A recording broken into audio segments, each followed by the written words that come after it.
ॐ सर्वमङ्गलमाङ्गल्ये शिवे सर्वार्थसाधिके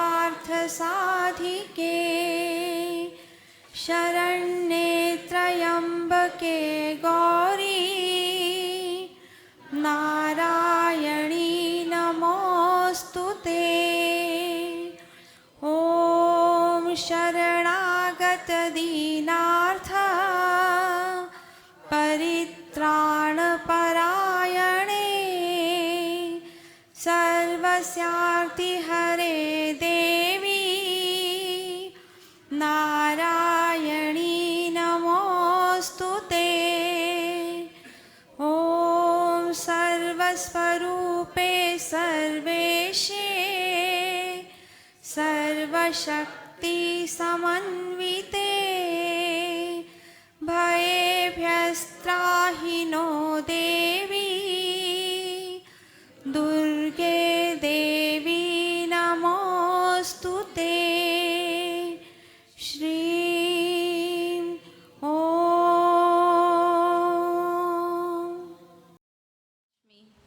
आप सबने मनाया होगा।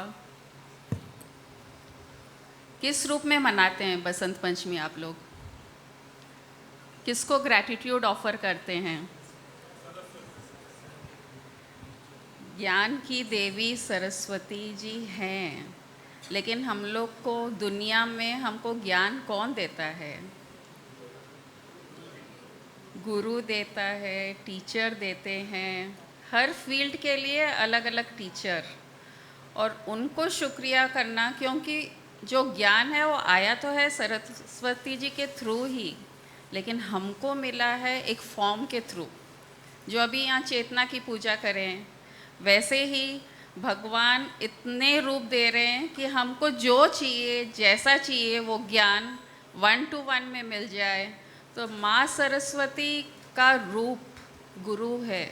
वो गुरु चाहे टीचर हो, आध्यात्मिक गुरु हो, म्यूज़िक सिखाने वाला टीचर हो, कोई भी टीचर जो ज्ञान देता है, कोई सिखाता है, सुर मिलाता है, वो ही हमको उस माँ के दर्शन करवाता है। म्यूज़िक ऐसी चीज़ है, सुनते ही रोमांच होता है शरीर में। ब्रह्मा जी ने जब दुनिया सृष्टि बनाई तो एकदम लाइफलेस थी, पुतले, क्योंकि आवाज़ नहीं, कुछ नहीं, हिल रहे नहीं है, डुल रहे नहीं है, ऐसे ही बैठे हुए हैं। जो भी क्रिएट किया पुतले के जैसे हैं। तो उनको समझ में नहीं आया, अरे मैं ऐसी सृष्टि बनाऊंगा जहाँ कुछ लाइफ ही नहीं है, कुछ मज़ा ही नहीं है, ऐसे सृष्टि का क्या काम। तो उन्होंने सरस्वती जी को उत्पन्न किया, और सरस्वती जी ने शब्द, सुर, म्यूज़िक और ज्ञान का भंडार ही सरस्वती जी हैं। सरस्वती जी के उत्पन्न होते ही साउंड, आवाज़ और मीठे सुर की आवाज़ सुनते ही हम सब लहराते हैं ना। अभी राष्ट्रीय भजन गाती है तो क्या होता है, इच्छा होती है ना कि डांस भी करें, उसके साथ गाएं भी, उसमें एक हो जाते हैं। और अंत में यही भक्ति, यही आवाज़, यही सुर, यही अक्षर हमको उसमें लीन करने वाले हैं। तो प्रार्थना तो सरस्वती माँ के लिए ही है कि हमको अज्ञान से ज्ञान की ओर ले जा, हमको अंधकार से प्रकाश की ओर ले जा।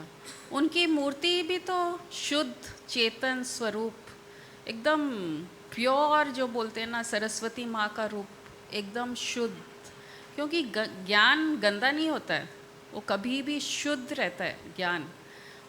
हम उसको कैसे लेते हैं, वो अशुद्धि हमने ऐड की है, लेकिन ज्ञान कभी अशुद्ध नहीं होता है। और उनका स्वयं, उनका जो वाहन है, वो दूध और पानी को अलग कर सकता है। इसका मतलब ये ज्ञान हमको यहाँ मिल रहा है कि दुनिया में दोनों चीज़ रहेंगे। दिखने के लिए दूध दिख रहा है, लेकिन उसमें पानी का भी अंश है, नेगेटिविटी भी है। तुम्हारे सूटेबल जो है, जो तुमको सुख दे सके, खुशी दे सके, ज्ञान दे सके, उसको अपना लो। और जो नहीं समझ में आ रहा है या जिससे तुमको प्रॉब्लम्स आ रहे हैं, उसको निकाल के हटा दो। कितने सिंपल तरीके से एक मूर्ति में ही हमको इतना ज्ञान मिल जाता है। वीणा लेके बैठे हैं सरस्वती जी, अलग अलग सुर निकाल रहे हैं।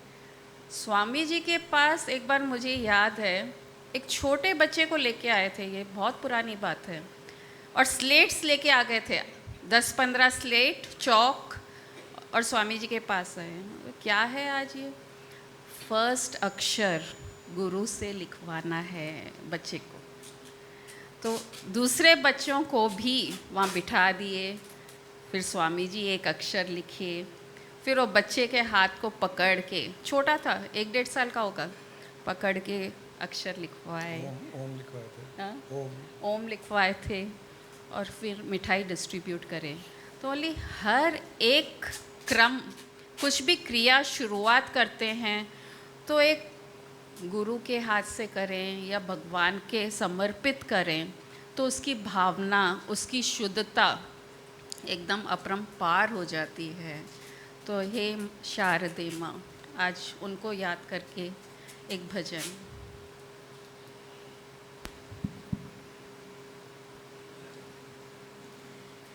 हे शारदे माँ, हे शारदे माँ, अज्ञानता से हमें तार दे माँ। हे शारदे माँ, हे शारदे माँ, अज्ञानता से हमें तार दे माँ। तू स्वर की देवी, संगीत तुझसे, हर शब्द तेरा है, हर गीत तुझसे। तू स्वर की देवी, संगीत तुझसे, हर शब्द तेरा है, हर गीत तुझसे। हम हैं अकेले, हम हैं अधूरे, हम हैं अकेले, हम हैं अधूरे। तेरी शरण में हमें तार दे माँ। हे शारदे माँ, हे शारदे माँ, अज्ञानता से हमें तार दे माँ। मुनियों ने समझी, गुणियों ने जानी, वेदों की भाषा, पुराणों की बानी। मुनियों ने समझी, गुणियों ने जानी, वेदों की भाषा, पुराणों की बानी। हम भी तो समझे, हम भी तो जाने, हम भी तो समझे, हम भी तो जाने। विद्या का हमको अधिकार दे माँ। हे शारदे माँ, हे शारदे माँ, अज्ञानता से हमें तार दे माँ। तू श्वेत वर्णी कमल पर विराजे, हाथों में वीणा मुकुट सर पे साजे। तू श्वेत वर्णी कमल पर विराजे, हाथों में वीणा मुकुट सर पे साजे। मन से हमारे मिटा दे अंधेरे, मन से हमारे मिटा दे अंधेरे। हमको उजालों का संसार दे माँ। मन से हमारे मिटा दे अंधेरे, हमको उजालों का संसार दे माँ। हे शारदे माँ, हे शारदे माँ, अज्ञानता से हमें तार दे माँ, हे शारदे माँ, हे शारदे माँ। अज्ञानता से हमें तार दे माँ। कितना प्रेम, कितनी भावना माँ के लिए कि हे माँ, हमको अज्ञान से ज्ञान की ओर ले चल। जो गुरुजी बार बार हर थर्सडे बोलते हैं 3 लाइन माँ के लिए, वैसे ही सरस्वती माँ के लिए जब बोलते हैं कि अज्ञान से ज्ञान की ओर ले जा, वेदों ने समझी, मुनियों ने जानी, हम क्यों नहीं जान सकते? हमें भी वो रास्ता दिखा दे जहाँ हम भी वो प्रकाश में स्थित हो जाएं, वो ब्रह्म भाव में रह जाएं। तो ये इतने मीठे मधुर स्वर सुन के सबकी भावना एक अलग लेवल में पहुंची, नहीं पहुंची? पहुंची है। तो ऐसा लगता है कि अगर हम मीठा बोलेंगे, मीठा सुनेंगे और हर जगह मिठास ही फैलाएंगे, क्योंकि शब्द ही कड़वाहट लाते हैं, शब्द ही कड़वाहट लाते हैं। क्यों ना हम मीठे, ये भजन के जैसे मीठे बन जाएं, पानी या जो कड़वाहट है वो हटा दें। स्वर में दोनों चीज़ हैं। अक्षर भी देखिए आप, अ, आ, ई। तो हमारे लिए जो सूटेबल है, जो सुनने में मधुर लगे और दूसरों को भी मधुर लगे, वैसी ही वाणी बोलिए ना। तो फिर कितनी देरी है उसमें स्थित होने के लिए, उस ब्रह्म में लीन होने के लिए। और ये सूक्ष्म बात है। स्वर बोलने के लिए सुपरफिशियल है, लेकिन जो आपने अभी एहसास किया है, जो फील किया है, वो सूक्ष्म चीज़, वो ही हमको वहाँ तक ले जाएगी। और यही प्रार्थना करें कि जल्द क्या पहुँच ही गए उसमें।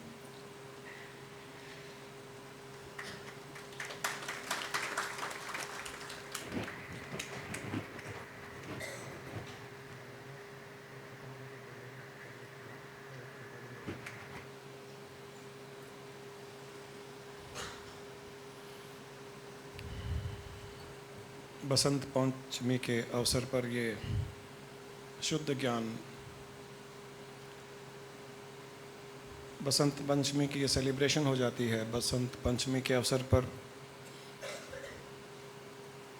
सरस्वती माता के चरणों में हमारा नमन हो जाता है।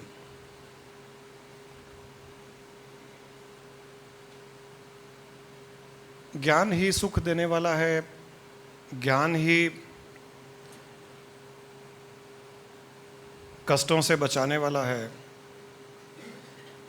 ज्ञान ही वो मरहम पट्टी है जो हमारे दुख दर्द पर लगाया जा सकता है और जिससे हमको आराम मिल सकता है। ज्ञान ही है जो बंधन से हमें मुक्त करा सकता है। ज्ञान ही है जो हजारों लाखों जन्मों के कर्मों से मुक्ति एक क्षण में हमें दे सकता है। ये केवल ज्ञान ही कर सकता है, और कोई नहीं कर सकता है, और कोई विषय ये काम नहीं कर सकता है। हजारों लाखों जन्मों में किए हुए कर्म, एक ज्ञान का शब्द हजारों लाखों जन्मों में किए हुए कर्मों से हमें छुटकारा दिला सकता है। इतनी है ज्ञान की शक्ति, शुद्ध ज्ञान की शक्ति, किताबी ज्ञान की नहीं, शुद्ध ज्ञान की शक्ति। ये कोई सार समझ जाए, ये बात को पकड़ ले, तो जीवन भर मुक्त जीवन जी सकता है मनुष्य। अज्ञानता कैसे फैलती है और उसमें ज्ञान कैसे छुपा हुआ है, ये हमें कर्मों के विषय से जाना जा सकता है। हम कर्मों के विषय से इसको जान सकते हैं।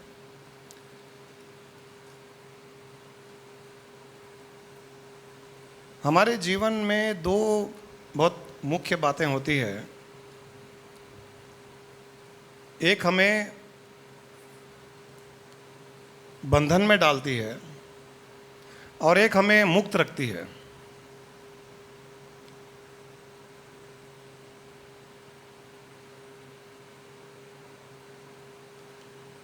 बंधन में डालने वाला विषय है कर्म।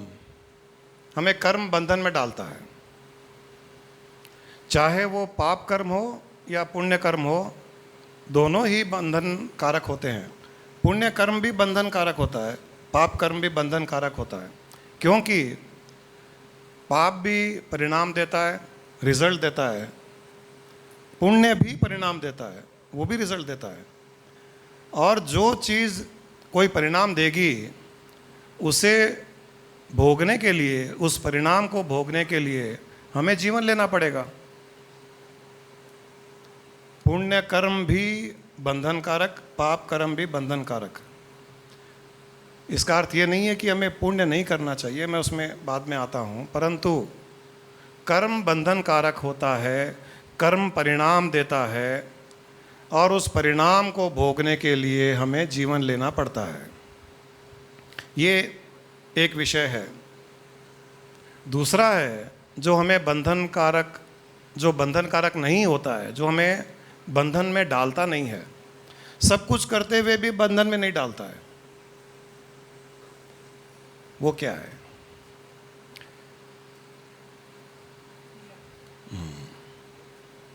बाला ने सही कहा, वो है क्रिया।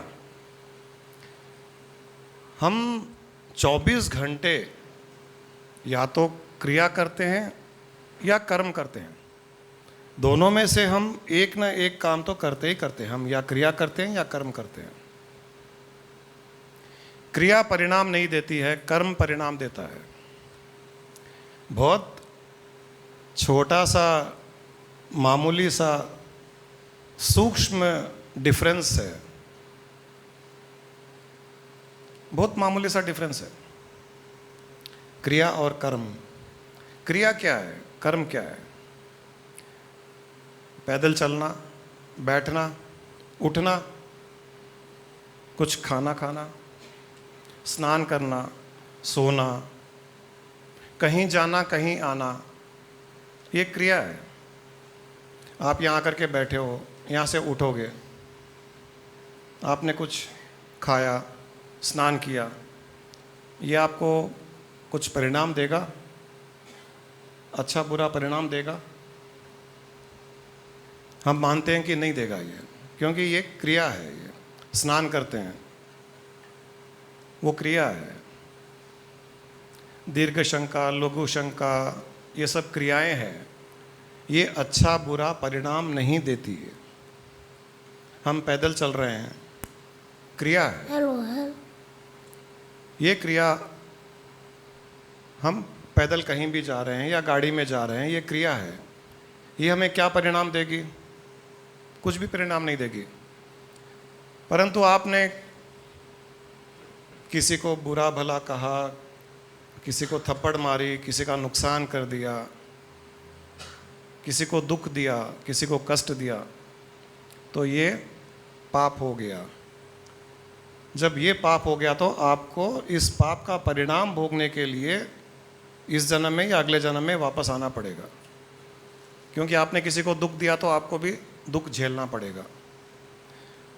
और इसके विपरीत आपने दान दिया, पुण्य किया, किसी की सेवा की, किसी को सुख दिया, ये हो गया पुण्य कर्म। पुण्य कर्म भी आपको परिणाम देगा, अच्छा परिणाम देगा, परंतु उस परिणाम को भी भोगने के लिए जन्म लेना पड़ेगा। शुभ या अशुभ परिणाम जो भी हो, उसे भोगने के लिए जन्म लेना पड़ेगा।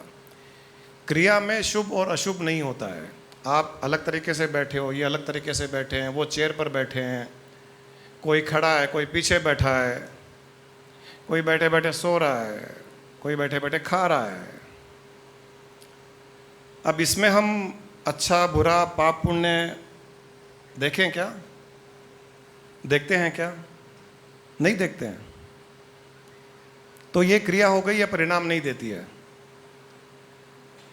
कई लोग या हम ही लोग कई क्रियाओं में कर्म देखते हैं, क्रिया बंधन कारक हो जाती है, क्रिया बंधन कारक हो जाती है। आप पैदल चलकर कहीं जाइए, वॉकिंग ही जाइए, 10 किलोमीटर वॉकिंग कीजिए, क्रिया है, कोई परिणाम नहीं देगी। आप तिरुपति जाइए और ये मानिए कि मुझे तिरुपति के मंदिर तक पैदल सीढ़ियाँ चढ़ कर के जाना है, वो बड़ा पुण्य का काम है। वो ही पैदल चलना पुण्य कर्म हो गया। एक ही क्रिया है, डेली वॉकिंग कर रहे हैं, वो क्रिया है। सोच के गए मंदिर में जाना है, पैदल जाना है। बॉम्बे के विनायक मंदिर, कौन सा मंदिर है वो बॉम्बे में? सिद्धिविनायक। सिद्धिविनायक। लोगों की आस्था है कि घर से पैदल जाना चाहिए वहाँ पर, तो पुण्य होता है, भगवान का आशीर्वाद प्राप्त होता है। वही इंसान रोज अपने घर से सिद्धिविनायक वॉकिंग के लिए जाता है, वो क्रिया है। जिस दिन मंदिर के लिए जाएगा उतना ही वॉक करेगा, कर्म हो गया वो। और कुछ लोग ये मानते हैं कि पैदल चलने के समय हम पाप करते हैं। हम पैदल चलते हैं तो पाप करते हैं। पाप कैसे करते हैं? हाँ, जैन धर्म में माना जाता है और कई धर्मों में माना जाता है कि हम जब पैदल चलते हैं तो चींटियाँ मरती है, कोई कीड़े मकोड़े मर जाते हैं, घास में चलते हैं, हमें दिखाई नहीं देते हैं, तो पैदल चलने में भी पाप है। एक ही एक्शन, पैदल चलना, किसी ने क्रिया मान ली, किसी ने उस पैदल चलने में पाप मान लिया, किसी ने उस पैदल चलने में पुण्य मान लिया। जिसने पाप पुण्य मान लिया वो फंस गया, जिसने क्रिया मान ली वो मुक्त जीव है। एक ही एक्शन, एक ही कर्म, एक ही क्रिया 3 अलग अलग भागों में बांटी गई। वैसे ही स्नान कर रहे हैं, नॉर्मल कोर्स में कोई ध्यान नहीं देता है, रोज़ स्नान करते हैं, स्नान घर से बाहर आते हैं, क्रिया हो गई। फिर कुछ लोग उसमें स्नान करने में भी पानी में जो जीव होते हैं वो मरते हैं, हम पाप करते हैं।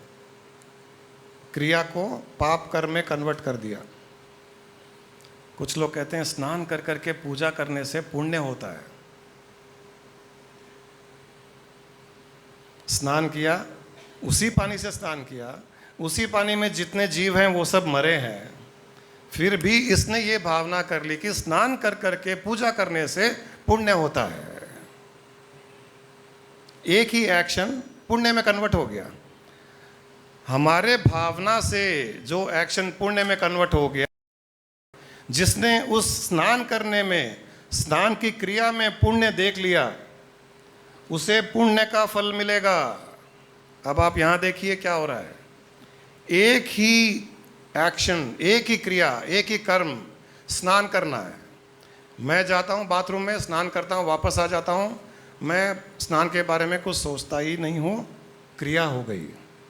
दूसरा व्यक्ति जाता है स्नान घर में, स्नान करता है, वापस आता है, अरे आज फिर देखो 1 बकेट पानी का उपयोग किया, यूज़ किया, उसमें कई जीव थे वो मरे, आज फिर से पाप हो गया, वो जा कर के प्रायश्चित करेगा।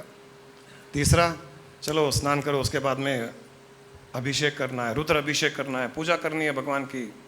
वो गया, स्नान किया, वापस आया, पूजा किया, आज तो बड़ा अच्छा पुण्य किया, पुण्य कर्म हो गया। मैंने क्रिया की, मुझे कोई परिणाम नहीं मिलेगा। जिसने ये भावना उत्पन्न की कि कई जीव मर गए उस स्नान करने में, उसे पाप का परिणाम भोगने के लिए जन्म लेना पड़ेगा। और जिसने ये सोचा कि मैंने पुण्य किया, उसे पुण्य कर्म का परिणाम भोगने के लिए जन्म लेना पड़ेगा। एक ही एक्शन में 3 अलग अलग लोग उसके अलग अलग परिणाम से बंध गए।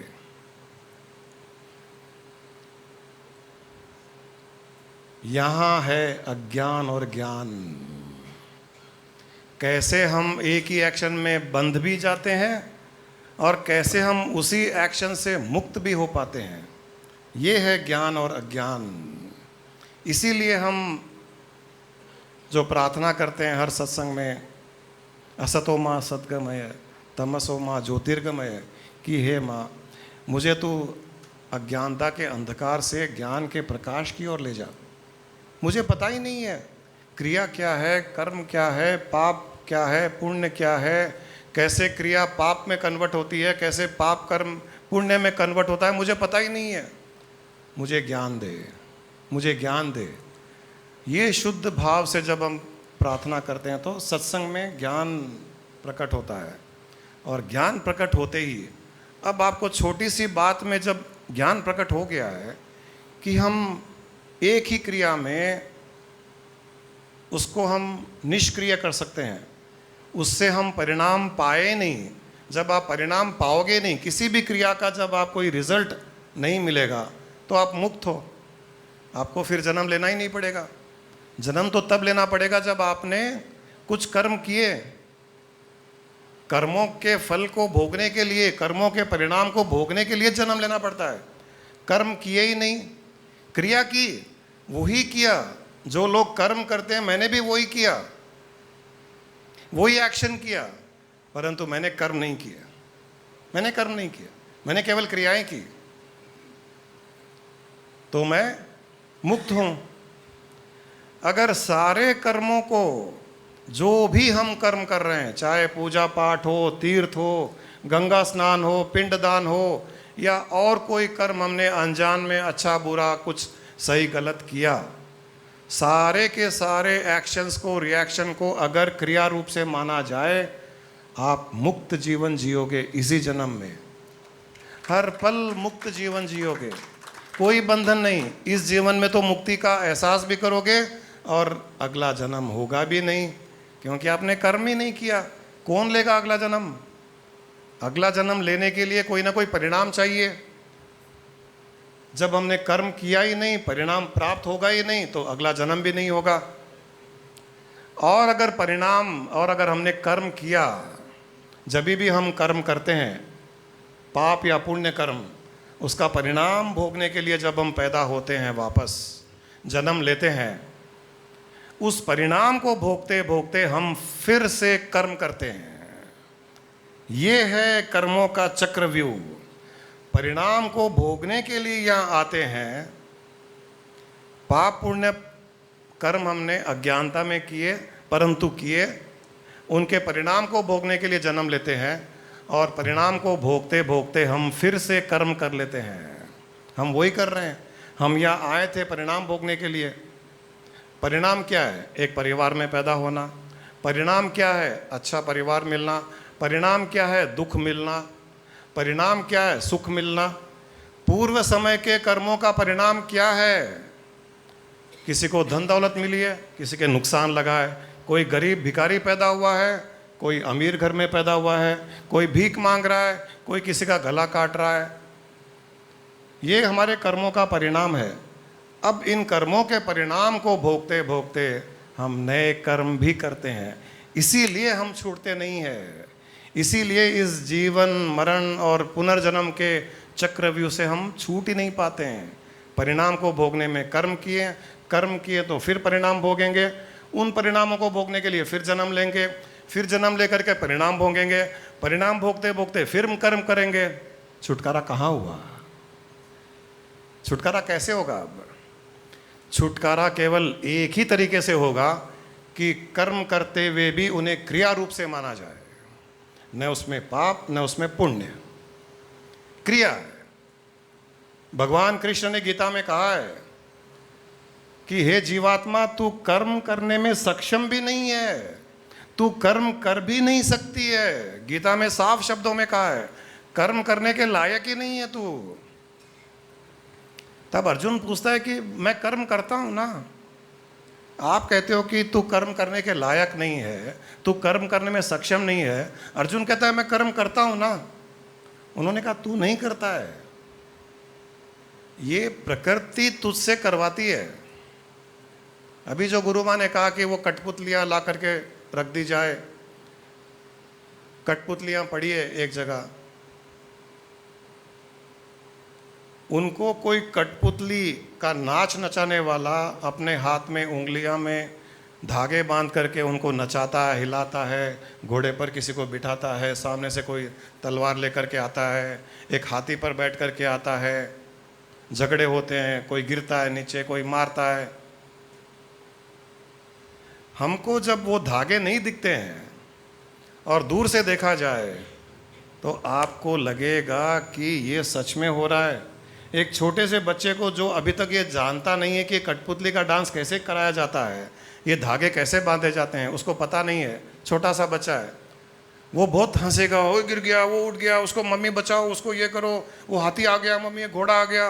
वो घोड़े को घोड़ा समझ रहा है, हाथी को हाथी समझ रहा है, आदमी जो घोड़े पर बैठा हुआ है उसको रियल में समझ रहा है, जो लड़ाई कर रहा है वो रियल में समझ रहा है, क्योंकि वो धागे इनविजिबल है, अदृश्य है। भगवान कृष्ण ने कहा कि तेरे भी धागे इनविजिबल है। कोई ऊपर बैठा हुआ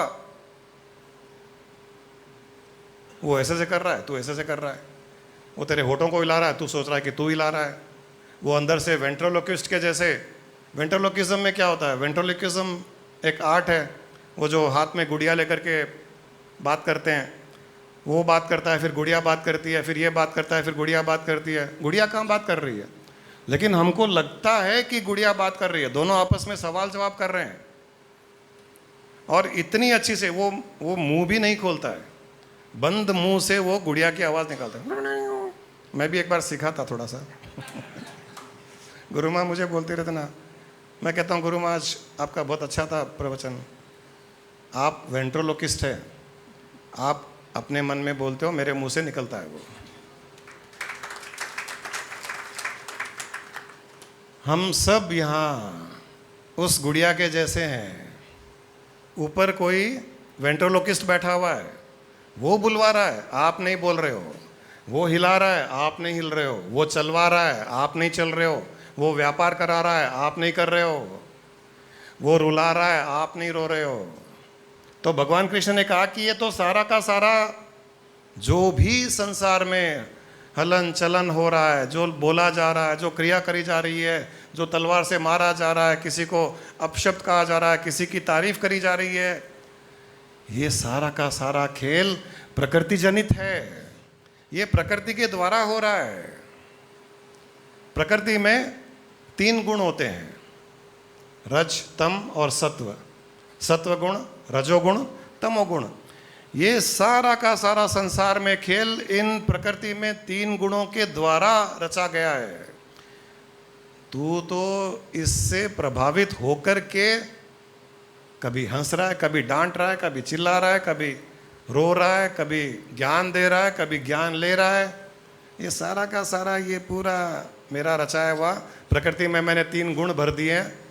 कभी सत्व गुण से प्रभावित होता है, तो कभी रजोगुण से होता है, कभी तमोगुण से होता है। तू कुछ करने लायक ही नहीं है।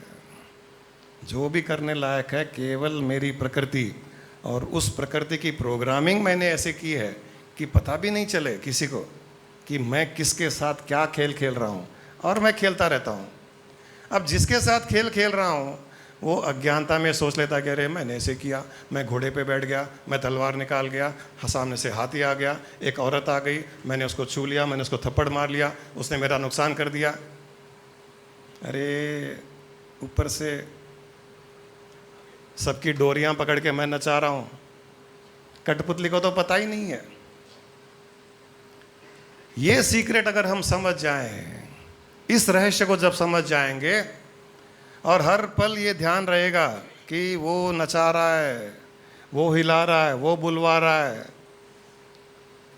और भगवान ने स्वयं ने कहा कि तुम सक्षम ही नहीं है, एक कदम चलने के सक्षम नहीं है, एक सांस लेने के सक्षम नहीं है तुम। ये तेरी जो सांस भी अंदर जा रही है, बाहर निकल रही है, ये भी प्रकृति से मैं करवा रहा हूँ, प्रकृति से प्रभावित होकर के मैं करवा रहा हूँ। तू ले ही नहीं सकता। अगर ले सकता है, अगर तू ले सकता है सांस, अगर तेरे पास में वो फ्री विल है, तो जो मनुष्य मर रहा है उसे बोल 10 मिनट और सांस ले ले। जो मृत्युशैया पर है उसे बोल 2 सांस और ले ले एक्स्ट्रा। तब पता चलेगा कि हाँ तू सक्षम है, मैं नहीं हूं। तेरे पास फ्री विल है, मेरे पास नहीं है, लेके दिखा। जो मृत्युशैया पर बैठा है, जिसकी सांस आखिरी सांस बाहर निकल गई और अंदर नहीं जाती है। मरने के समय, मृत्यु के समय हमारी सांस, आखिरी सांस बाहर जाती है, फिर अंदर नहीं आती है। उसको बोल तू अंदर तो लेके देख, दिखा, एक सांस तो लेके दिखा प्लीज यार। उसको डिफीट करते हैं, उसको हराते हैं, तू एक सांस ले, नहीं ले सकता है। इसका अर्थ क्या हुआ? इसका अर्थ यही हुआ कि हमारे पास में सांस तक लेने की क्षमता, कैपेबिलिटी, शक्ति नहीं है। कोई नचा रहा है। अब नाचते हुए अज्ञानता में आपके पास में दो उपाय हैं। नाचते हुए, नाचना तो पड़ेगा, इसमें कोई उपाय नहीं है, नाचना तो पड़ेगा, क्योंकि जो नचा रहा है धागे बांध कर रखा है। जब धागे काट देगा तो ये नाचना बंद हो जाएगा, लेकिन जब तक धागा बंधा हुआ है तब तक नाचना पड़ेगा। नाचते रहते हुए आपके पास में दो उपाय हैं। एक, वो नचा रहा है, मैं नाच रहा हूँ, मुक्त हो, क्योंकि सबको वो नचा रहा है, मुझे भी नचा रहा है, इसे भी नचा रहा है, हम दोनों की टक्कर करवा रहा है, टकराव करवा रहा है, मुझसे कुछ बुलवा रहा है, उसको कुछ सुनवा रहा है, उसको कुछ बुलवा रहा है, मुझे कुछ सुनवा रहा है, मुझे गुस्सा दिला रहा है, उसको गुस्सा दिला रहा है, मुझे प्रॉफिट करा रहा है, उसको नुकसान करा रहा है। ये कठपुतली का खेल खेल रहा है। तो सारा का सारा समय ध्यान उसी पर रहे। ये एक उपाय है जो मुक्तिदायक है। सब कुछ करते हुए भी मुक्त रहोगे, एंजॉय करते रहोगे। अच्छा खेल खेल रहा है, अच्छा खेल खेल रहा है, अच्छा अभी सीन चेंज हो गया। जैसे नाटक में होता है, सीन चेंज कर देते हैं, पीछे का पर्दा हटा दिया, नया पर्दा आ गया। पीछे पहले घर का सीन था, घर का पर्दा हटा दिया, ऑफिस का सीन आ गया। ऑफिस का सीन आते ही तरीका चेंज हो गया, बात करने का तरीका चेंज हो गया। अब ऑफिस के जैसे बात कर रहे हैं। फिर वो हटा दिया, एक डिस्को का आ गया, अब डिस्को कर रहे हैं, डांस कर रहे हैं। वो हटा दिया, बेडरूम ला गया, सो रहे हैं, खर्र खर्र खर्राटे मार रहे हैं। वो हटा दिया, सुबह का सूर्य दिखाया उड़ता हुआ, हम जाग गए। फिर वो हटा दिया, योगा स्टूडियो दिखा दिया, योगा कर रहे हैं वहाँ पर। फिर हटा दिया, एक रेस्टोरेंट क्रिएट कर दिया। फिर हटा दिया, एक स्कूल का सीन क्रिएट कर दिया, वहाँ चड्डी पहन करके, टाई पहन करके बैठे पढ़ रहे हैं। ये करता जा रहा है, नचाता जा रहा है। अगर उसके ये एक्ट को देखते जाओ कि अच्छा अभी ये सीन है, ओके ओके, चलो इसी सीन के जैसे मैं एक्ट करूँगा अभी, तो आप मुक्त जीवन जीते जाओगे। और अगर ये सोच लिया कि रेस्टोरेंट में मैं गया, डिस्को में मैं गया, पलंग पर मैं सोया हुआ हूँ, स्कूल में गया, उसका नुकसान मैंने किया, उसने मेरा नुकसान किया, फंस गए, फंस गए। इतना ही है बंधन और मुक्ति का रहस्य, इतना ही है फर्क बंधन और मुक्ति में। आपको कर्म करना है या आपको क्रिया करना है, ये आपको डिसाइड करना है। अब यहाँ पर भगवान कृष्ण ने कर्म योग की बात कही है गीता में। कर्म योग में भी उन्होंने यही कुछ ज्ञान दिया है कि तुम सब कुछ करते हुए भी मुक्त कैसे रह सकते हो। क्योंकि हमको मनुष्य जीवन मिला हुआ है, बुद्धि मिली हुई है, और चूंकि मनुष्य जीवन मिला हुआ है तो कुछ ना कुछ करना है। हर 6 घंटे से भूख भी लगती है, किसी को खाना भी बनाना है, खाना खाना है, खाना खाना है, खाना बनाना है, तो एक किचन भी चाहिए, किचन भी चाहिए तो उसमें बर्तन भी चाहिए, बर्तन चाहिए तो किचन के आसपास एक ड्राइंग रूम, बेडरूम भी चाहिए कि थक जाएंगे तो सोएंगे। ये चाहिए तो पैसे भी चाहिए, पैसे चाहिए तो व्यापार करना पड़ेगा या नौकरी करनी पड़ेगी, नौकरी नहीं करनी पड़ेगी तो गाड़ी चाहिए, गाड़ी चाहिए तो दिन में थक जाते हैं तो एसी भी चाहिए। अब ये सब चाहिए, उसने ऐसा नाटक रच दिया कि ये सब चाहिए। तो भगवान ने कहा कि चूंकि तुमको मनुष्य जीवन मिला है और तुमको कुछ ना कुछ तो करते रहना पड़ेगा, तुम करोगे भी, पत्थर के जैसे तुम एक जगह नहीं बैठ सकते। और खासकर जब हम गृहस्थी है, हम जब परिवार में है, फैमिली में है, तो परिवार में हर किसी को कुछ ना कुछ करना ही पड़ेगा। एक तो हम संन्यास लेकर के जंगल में चले जाएं, वहीं पड़े रहें, भिक्षा मांग लें, जो मिल गया खा लिया, निर्वाह कर लिया अपना, फिर भी वहाँ कुछ ना कुछ करना पड़ रहा है, उसको भिक्षा लेनी पड़ रही है, भूख लग रही है, उसे भी खाना चाहिए। वो बहुत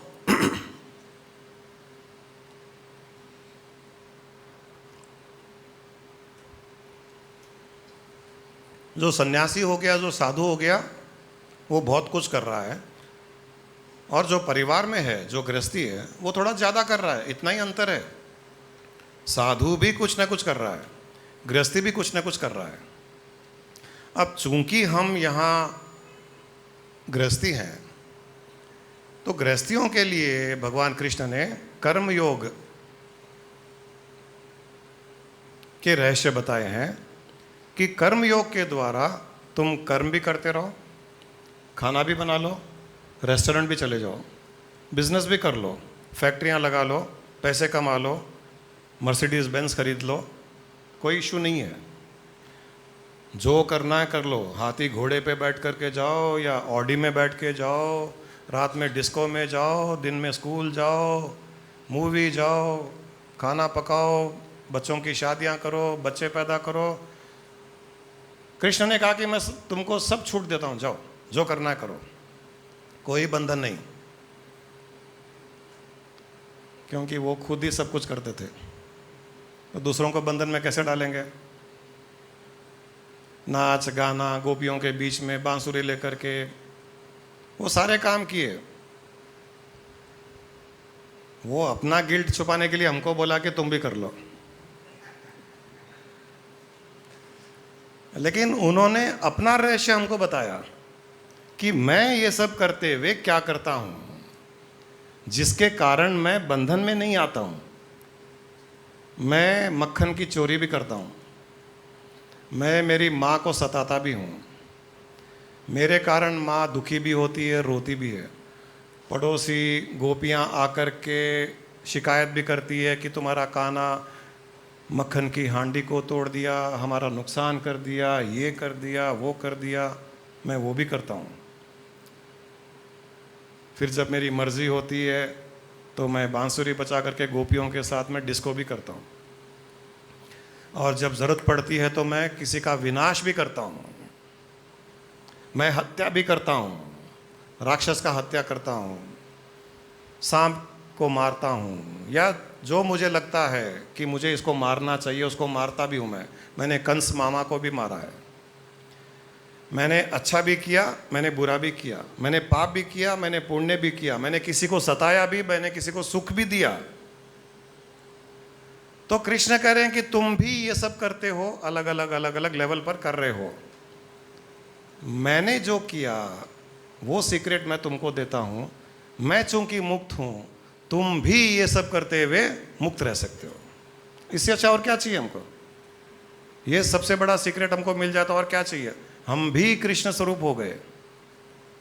तो उन्होंने कर्म योग की बात की कि कर्म योग के द्वारा सब कुछ करते हुए भी तुम्हारा योग, तुम्हारी आत्मा का योग परमात्मा से होता रहेगा, हो जाएगा। अंत में तुम उसमें लीन हो जाओगे, सब कुछ करते हुए भी मुक्त रहोगे। इससे बड़ा रहस्य और क्या चाहिए?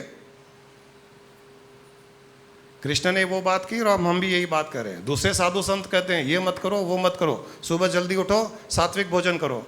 सात्विक भोजन ही क्यों करें? भगवान खुद कहते हैं प्रकृति में मैंने 3 गुण दिए, सात्विक गुण भी दिया है, राजसिक गुण भी दिया है, तामसिक गुण भी दिया है। तामसिक गुण में लहसुन, प्याज, बासी खाना, पिज्ज़ा, बर्गर। राजसिक खाना में कचौरी, पानी पूरी, पाव भाजी। सात्विक खाना थोड़ा बोरिंग, न लहसुन, न प्याज, न मसाला। भगवान को भी पसंद नहीं। जो लोग भगवान को भोग लगाते हैं बिना लहसुन प्याज, फीका थूका, बिना मसाले का, भगवान चखता भी नहीं है उसको। वो तुम्हारे घर, तुम्हारे पूजा रूम में इसलिए वो भोग को नहीं चखता है क्योंकि वो हमारे साथ में लंच ब्रेकफास्ट करता है।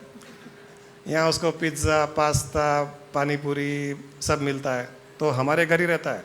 एड्रेस और कहीं का देता है भगवान। तो वो कहता है कि मैंने ही तो ये गुण दिए हैं, तो इन गुणों को उपयोग करने में कोई प्रॉब्लम नहीं है। तो उन्होंने ये रहस्य दिया है कर्म योग का कि सब कुछ करते हुए भी मेरे साथ योग बना करके रखो, सब कुछ करते हुए मुक्त जीवन जियो, सब कुछ करते हुए तुम मोक्ष का आनंद लो, जीवित रहते हुए तब तक मोक्ष का आनंद लो, मृत्यु के पश्चात तो आनंद ही आनंद है। परंतु उन्होंने ये भी कहा कि जीवित रहते हुए भी आनंद लो। अब उन्होंने कर्म योग में क्या क्या कहा। पूर्ण योग प्राप्त करने के लिए दो चीजें हैं। जैसे दंगल मूवी में जीतने के लिए कई चीजें सीखनी पड़ती है। अगर कुश्ती जीतनी है, रेसलिंग जीतनी है, तो उसके लिए कई टेक्निक्स, प्रैक्टिस, नई नई चीजें सीखनी पड़ती है। एक दूसरी चीज और करनी पड़ती है, जो हमारे प्रैक्टिस के बीच में आए, जो बाधा बने, उसे हटाना है। दो चीजें आप ध्यान दीजिए। दंगल देखी है ना आप सबने? परमात्मा आत्मा के बारे में सुने हो क्या? दंगल देखी है? देखिए। अब वो चूंकि सब दंगल देखते हैं तो हमको भी वो दंगल कई एग्जाम्पल देने पड़ते हैं। दंगल में आपने देखा होगा कि आमिर खान, सबके चेहरे एकदम ऐसे खिल गए। इतनी देर तक डल बैठे थे, क्या कर्म क्रिया की बातें कर रहे हैं, डल थे, अभी एकदम खिल गए। दंगल की बात आ रही है। उसकी दो बेटियां, उनको जब वो कुश्ती में लगाता है तो नई नई टेक्निक्स सिखाता है। आपने ध्यान दिया होगा, उनको तैयार करता है, ऐसे करो, ऐसे पलटी मारा करो, ऐसे दिखाओ कि तुम इधर जा रही हो, इधर चली जाओ, फिर पीठ पर से लेकर के उल्टा पटको, 5 पॉइंट मिलेंगे, ऐसे गिराओगे 1 पॉइंट मिलेगा, 2 पॉइंट मिलेगा, 4 पॉइंट नहीं होते, 1 2 3 और 5।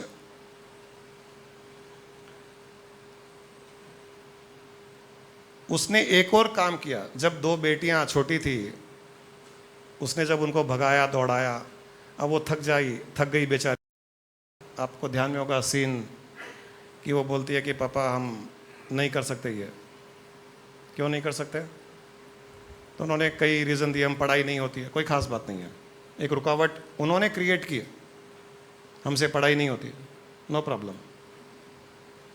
जैसे आप लोग आके कहते हो हर बार सत्संग में आए तो बिजनेस इफेक्ट हो जाएगा, नो प्रॉब्लम, वो मैं संभाल लूँगा। और बोलो, और क्या प्रॉब्लम है? क्यों नहीं आते हो? हर सत्संग में क्यों नहीं आते हो? गुरुजी कई बार गाड़ी नहीं मिलती है, ठीक है, नो प्रॉब्लम, ऑटो में आ जाओ। और बोलो, मैं भी रुकावट दूर कर रहा हूँ।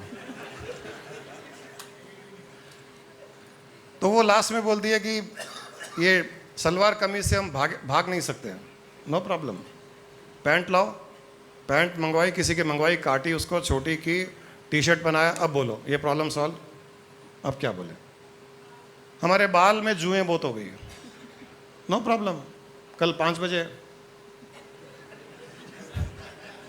कल सुबह 5 बजे काट दिए बाल पूरे, प्रॉब्लम सॉल्व। जो जो चीजें हमारे अटेनमेंट के लिए रुकावट बन रही है, पहले उन चीजों को हटाओ, फिर जो अटेन करना है, जो हमें अचीव करना है, जो प्राप्त करना है, उसके लिए नई नई चीजें क्या चाहिए, नई नई टेक्निक्स क्या चाहिए, वो सीखना है। अब यहां पर कर्म योग में रुकावट क्या क्या बन रही है, वो भगवान कृष्ण कहते हैं कि जो कर्म योग में, पूर्ण कर्म योग में जो रुकावट बन रही है, उसे हटाओ। फिर जो चीज चाहिए, जो योग बनाएगी मेरे साथ, उसे इंट्रोड्यूस करो। रुकावट क्या है? सबसे पहले उन्होंने कहा कि कर्म योग में आसक्ति बड़ी रुकावट है। आसक्ति का अर्थ है अत्यधिक मोह, अटैचमेंट, वीकनेस। जो चीज़ हम छोड़ नहीं सके हैं उसको आसक्ति कहते हैं। कि जो हम छोड़ना चाहे लेकिन छोड़ नहीं सकते हैं, वो आसक्ति है। जैसे किसी को शराब पीने की आदत है, सिगरेट पीने की आदत है, वो आसक्त हो जाता है, उसकी आसक्ति डेवलप हो गई। हर सिगरेट पीने के समय वो पढ़ता भी है, smoking is injurious to health, लेकिन पिएगा। शराब पीने के समय मालूम है कि ज़्यादा पी लूँगा लीवर खराब होएगा, लेकिन छूट नहीं पाता है। इसी प्रकार आसक्ति और कई चीज़ों में हमारी डेवलप हो जाती है। धृतराष्ट्र की आसक्ति थी राजगद्दी, सिंहासन, वो नहीं छोड़ना है। धृतराष्ट्र कहीं जाता था सिंहासन साथ में लेके जाता था, क्या पता कोई छीन ले, उसकी इतनी आसक्ति थी सिंहासन में। भीष्म पितामह, उसकी भी आसक्ति थी प्रण में। मैंने ये प्रण लिया है, मैं जीवन भर ब्रह्मचारी रहूंगा, मैंने ये प्रण लिया है कि सिंहासन की रक्षा करूंगा, मैंने ये प्रण लिया है। अरे प्रण के पीछे तुम प्रण में इतने आसक्त हो गए कि उसके पीछे अगर कुछ गलत काम हो रहा तो गलत काम होने दे रहे हो, तुम पाप के भागीदार हो गए। तुम्हारी आसक्ति ने तुमको पाप का भागीदार बनाया, इसलिए उनको अंत में बाणों की शैया पर सोना पड़ा और जन्म भी लेना पड़ा। भीष्म पितामह मुक्त नहीं हो पाए। आसक्ति थी, कन्विक्शन, मैंने ये प्रॉमिस किया है, मैं प्रॉमिस कैसे तोड़ दूं? हम तो लेफ्ट एंड राइट तोड़ने की कोशिश करते हैं। हमारे पास में कई आते हैं, उस दिन आश्रम गए थे, चौथ का व्रत है गुरुजी, मैं खिलाने की कोशिश, व्रत है,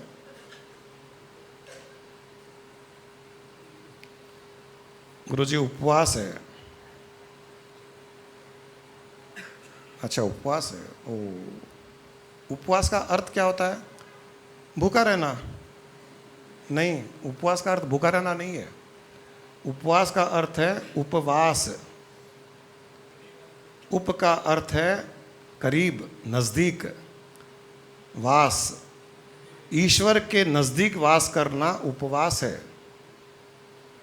और उपवास किस लिए करते हो? पति की आयु के लिए, बच्चों के लिए। भगवान ने कहा है उपवास का अर्थ है मेरे करीब जो वास करता है वो उपवास कर रहा है। और भगवान के करीब रहोगे तो बच्चों की सुरक्षा, पति की सुरक्षा ऑटोमेटिक हो जाएगी। अब खाना है नहीं खाना? गुरुजी खाना है। व्रत तोड़ दिया, उपवास तोड़ दिया। उपवास ये है, तुम यहाँ सत्य के पास बैठे हो, तुम सत्संग में बैठे हो, ये उपवास है तुम्हारा, ये व्रत है। भूखा रहना नहीं है। सत्संग सुनते हुए भूखे रह करके सत्संग सुनना मना है। भूखे रह करके भगवान की पूजा करना मना है। कितना भी बड़ा पंडित आकर के कह दे कि शिवरात्रि पर तुम उपवास करो, व्रत करो, ये शास्त्रों में लिखा है, उसे ही शास्त्र के बारे में पता नहीं है। हमारे स्वामी जी थे, no fasting only feasting, no fasting only feasting. Shivratri पर तो और एक्स्ट्रा खिलाते थे कि आश्रम में अंदर एंटर करने से पहले ही यहाँ की खाने की सुगंध आश्रम के बाहर चली जाए।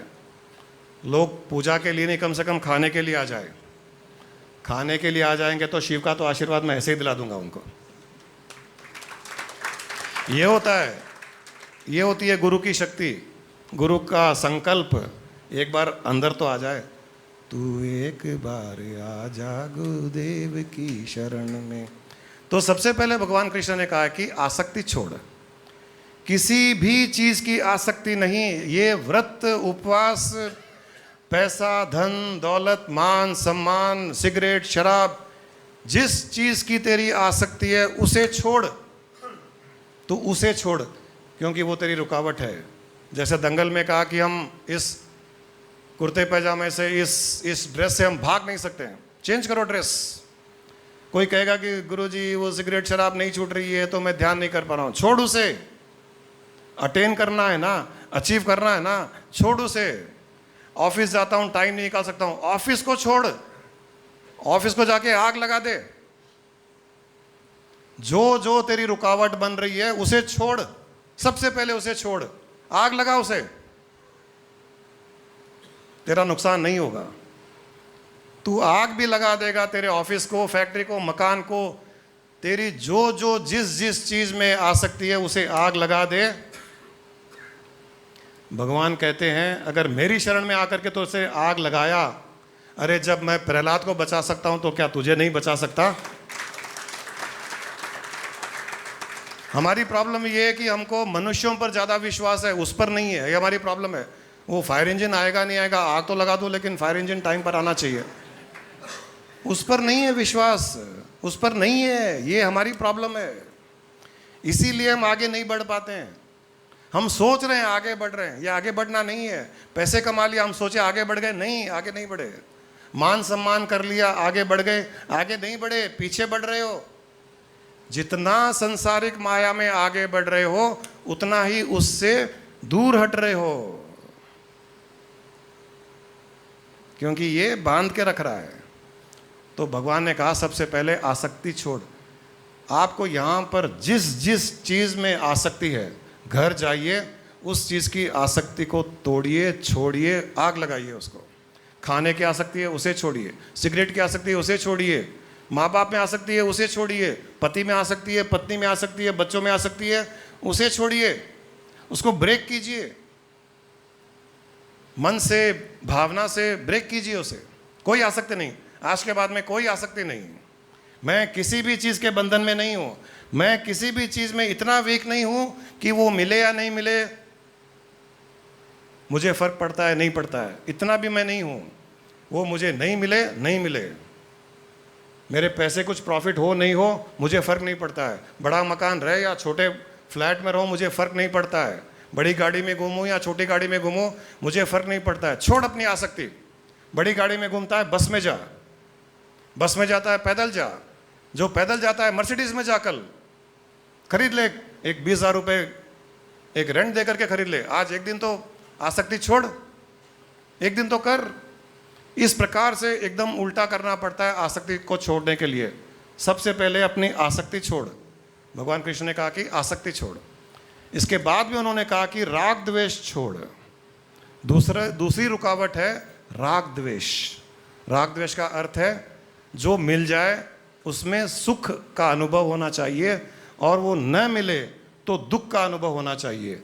जो हमें तकलीफ दे, दुखी करे, कष्ट दे, गुस्सा दिलाए, वो द्वेष है, और जो खुशी दे वो राग है। उन्होंने कहा इन दोनों को भी छोड़ दो।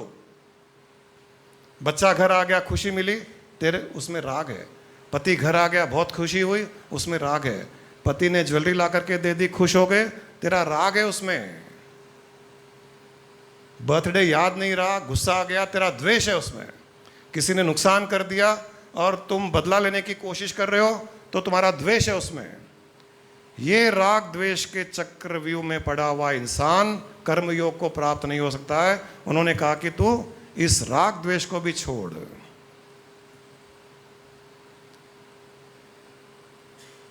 आसक्ति को छोड़, राग द्वेष को छोड़, कि तुझे मिल जाए तो ठीक, न मिले तो ठीक।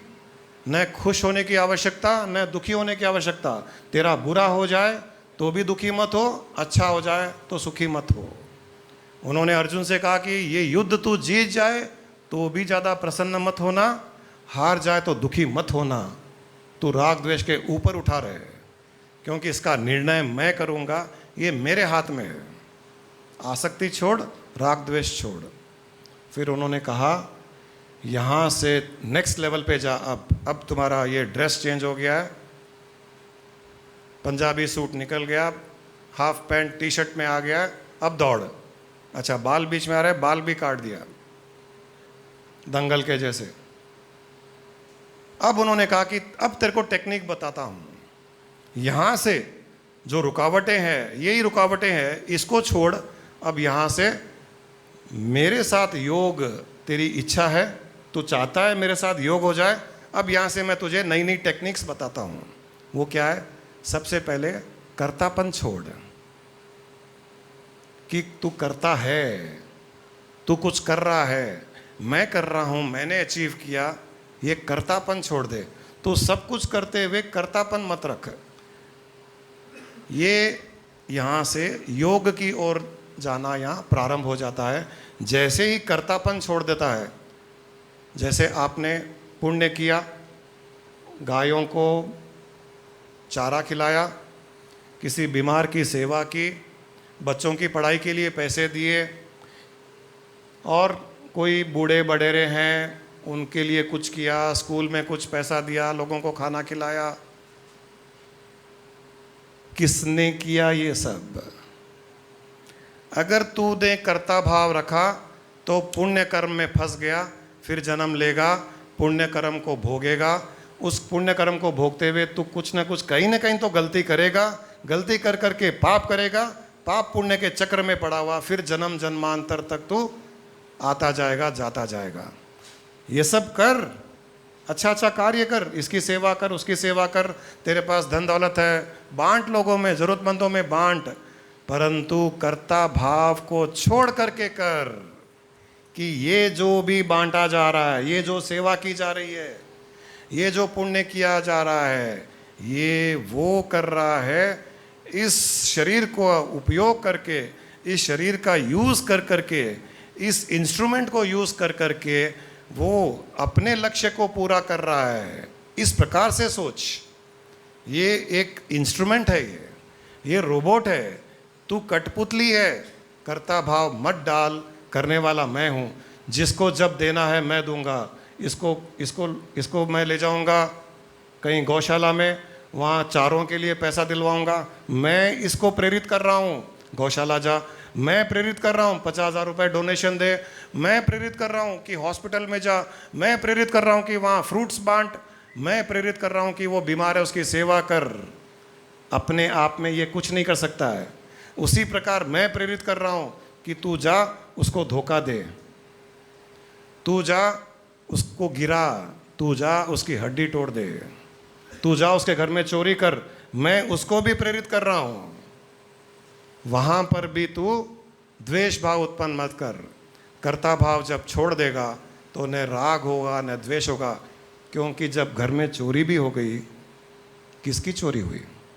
तेरी हुई। तेरा तो कुछ है ही नहीं, तेरी होगी क्या? तू कुछ लाया था, कुछ ले जाएगा, यहाँ का यहीं रहेगा, तो तेरा है ही नहीं। तो जो चोरी हुआ मेरा हुआ, दुखी मुझे होना है, तू क्यों हो रहा है? कुछ भी तेरा नुकसान हुआ, तुझे गालियां दी, किसी ने क्रिटिसाइज किया, वो तुझे नहीं दे रहा है, वो मुझे दे रहा है। क्योंकि शरीर के द्वारा मन, मन के द्वारा आत्मा और आत्मा के द्वारा परमात्मा तक वो बात पहुंच रही है, वो तुझे नहीं दे रहा है। तू अपने तक क्यों रोक रहा है उसको? तुझे कोई गाली भी दे रहा है, तू अपने कानों तक क्यों रोक रहा है? आगे बढ़ने दे। हम आगे तो बढ़ने देते हैं, मन तक बढ़ने देते हैं। मन के पीछे एक और अस्तित्व है। किसका? मन के पीछे आत्मा का अस्तित्व है। अभी चलिए, आपको किसी ने कोई गालियां दी, बंसल जी, आपको किसी ने गालियां दी, गालियां सबसे पहले कहाँ टकराई? कान के पर्दे पर टकराई। कान के पर्दे से कहाँ गई? ऑडिटरी नर्व से लेकर के ब्रेन तक गई। ब्रेन के आगे कहाँ गई? यहाँ तक गई, मन तक गई, दिल तक गई। यहाँ आपने क्यों रोक लिया? वहां तक जाने दिया, वहां क्यों रोक लिया? वो और आगे जाना चाह रही है, दिल से, मन से आत्मा तक जाना चाह रही है, और आत्मा से परमात्मा तक जाना चाह रही है। जाने दो, आपको क्या करना है?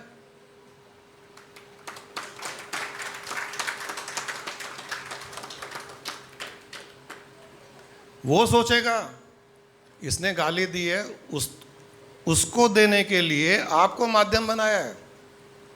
तो माध्यम का क्या? अभी मैं इस माइक में कुछ बोल रहा हूँ, इस माइक में मैं कुछ गालियाँ दूँ, ये माध्यम है, इसको क्या फ़र्क पड़ेगा?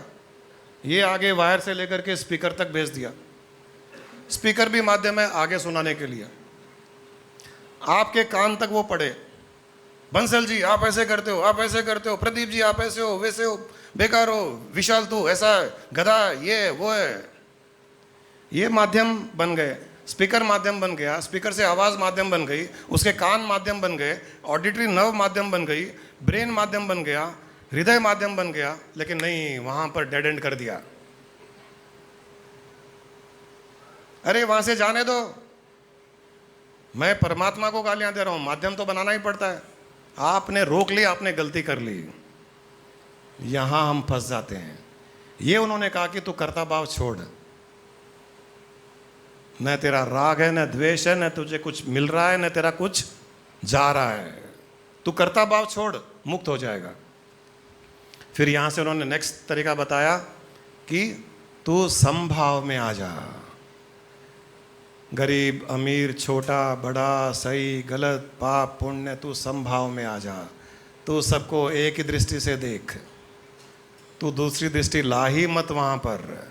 नेक्स्ट लेवल की कर्ता भाव छोड़, समभाव में आ जा।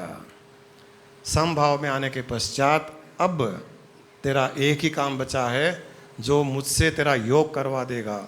और जब मेरे साथ तेरा योग हो जाएगा तो तू मुक्ति और मोक्ष का आनंद प्राप्त करेगा। वो क्या है? वो है हर पल, हर क्रिया को, हर कर्म को मुझे अर्पित करता जा, भावना से मुझे अर्पित करता जा।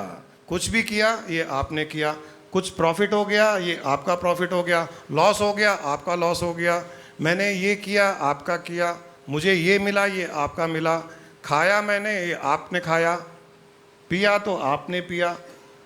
हर क्रिया हर कर्म मुझे अर्पित करता जा तू। जब ये करता जाएगा तो उन सारे कर्मों का परिणाम भी मुझे ही मिलेगा, परंतु तू मुक्त रहेगा। तू कर्मों के परिणाम से मुक्त रहेगा और हर पल हर क्रिया हर कर्म मुझे अर्पित करने के कारण, भावना से पल पल मुझे स्मरण करने के कारण मुझसे तेरा योग भी हो जाएगा।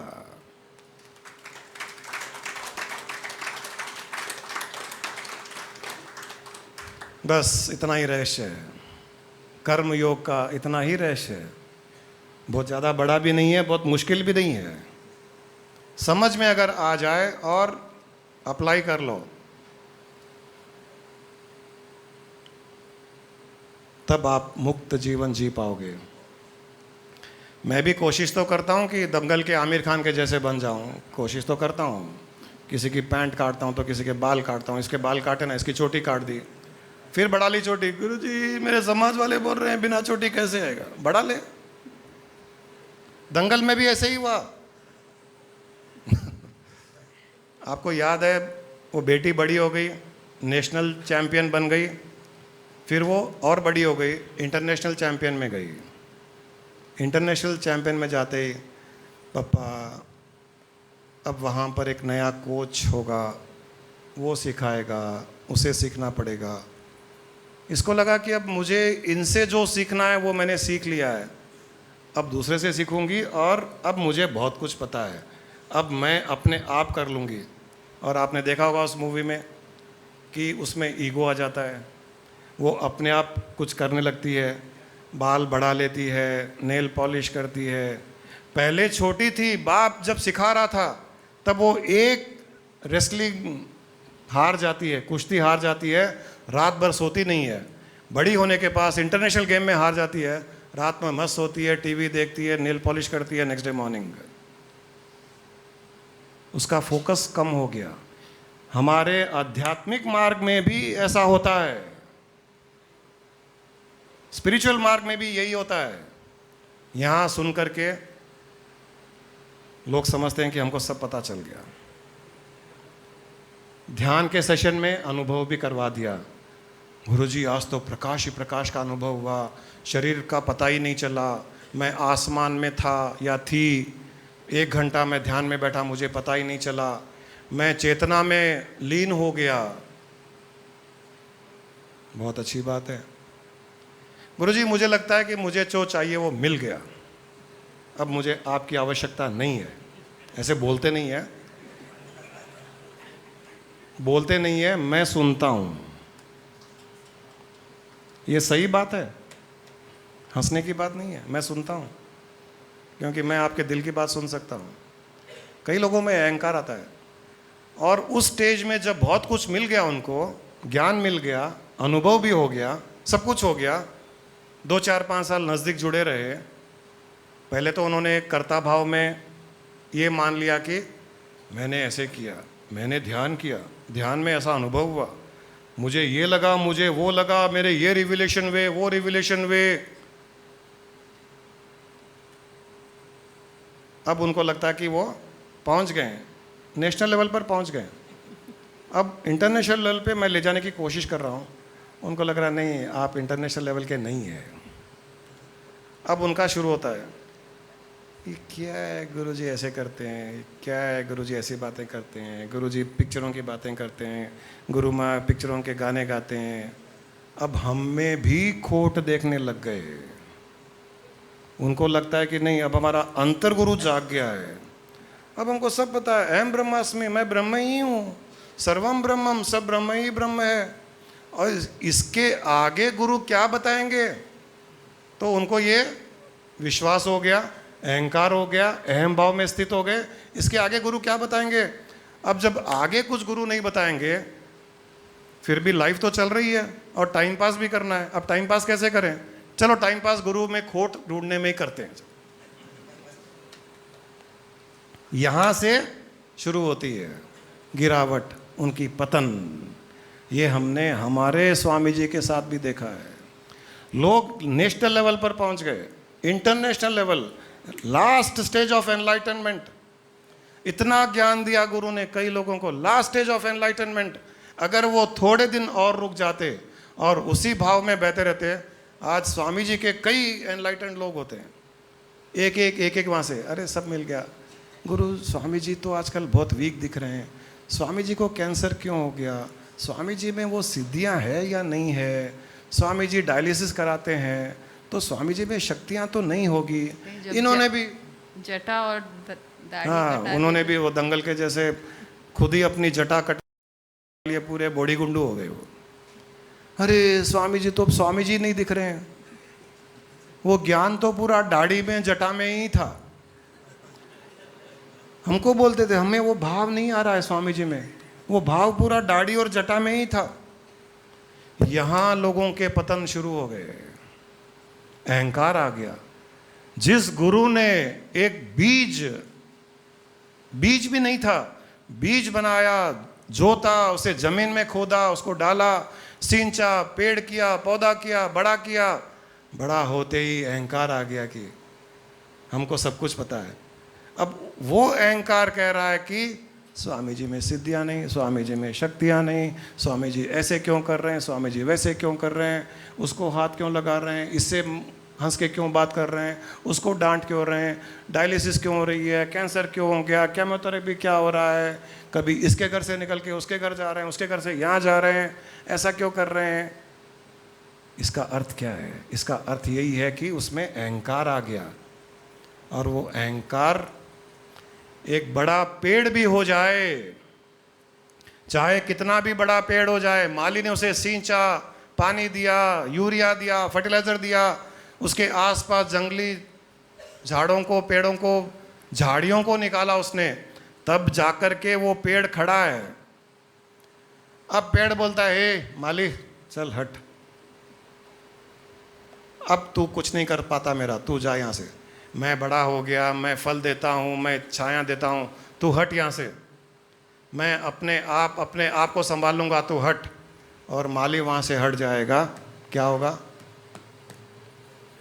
दीमकें लग जाएगी पेड़ में। जिस दिन माली उस पेड़ का ध्यान रखना बंद कर दे, धीरे धीरे पेड़ में दीमक लग जाती है। मैंने 50-50 साल बहुत बड़े पुराने पेड़ देखे हैं फार्म्स में, दीमकें लग गई, अंदर से खोखले हो गए, गिरने लगे पेड़।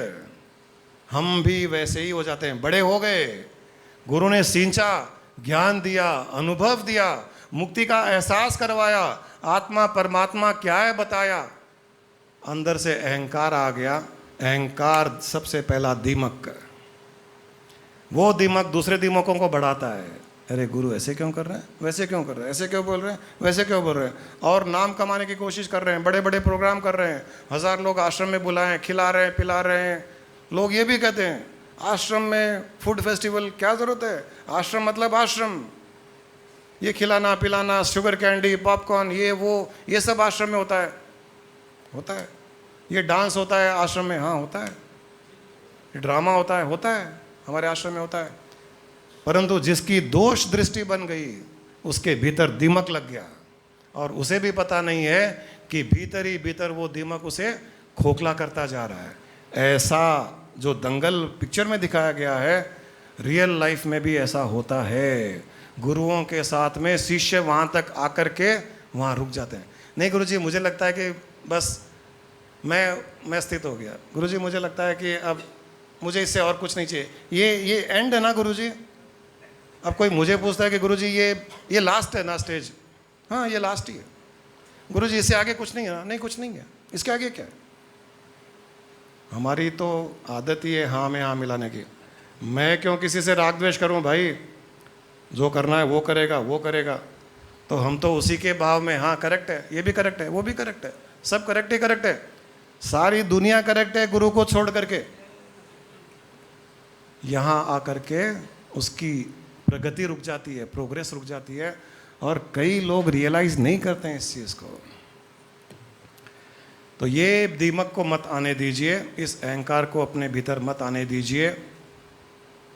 ये मार्ग जब तक गुरु शरीर में है शिष्य बन के रहो, जब तक गुरु शरीर में है, फिजिकल रूप में अवेलेबल है, मुक्ति का एहसास भी हो जाए, मोक्ष क्या है जान जाओ, एनलाइटेंड का अनुभव भी हो जाए, फिर भी शिष्य बन के रहो।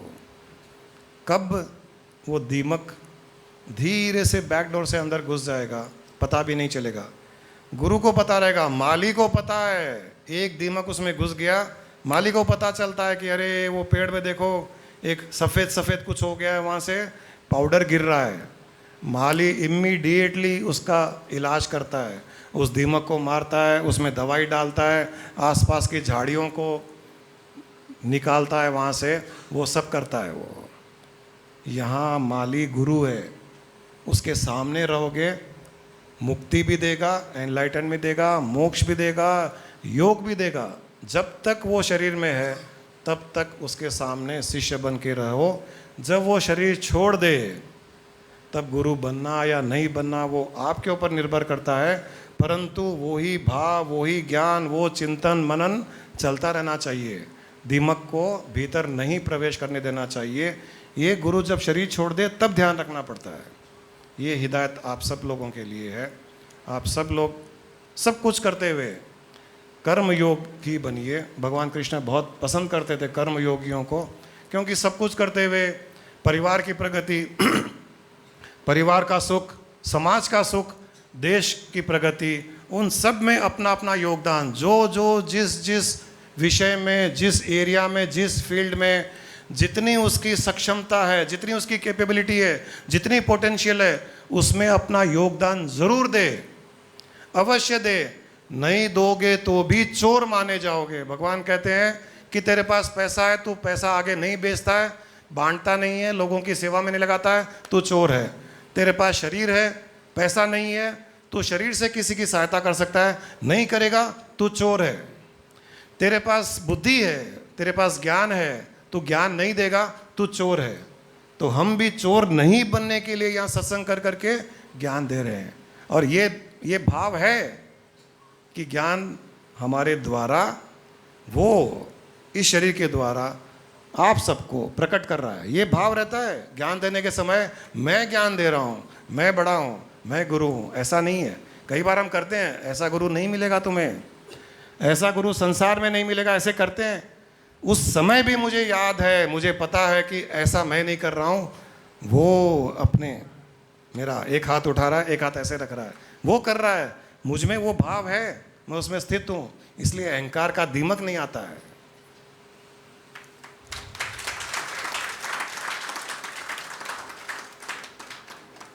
हे शारदेवा, अज्ञानता से कैसे तारे हैं आज गुरु जी ने।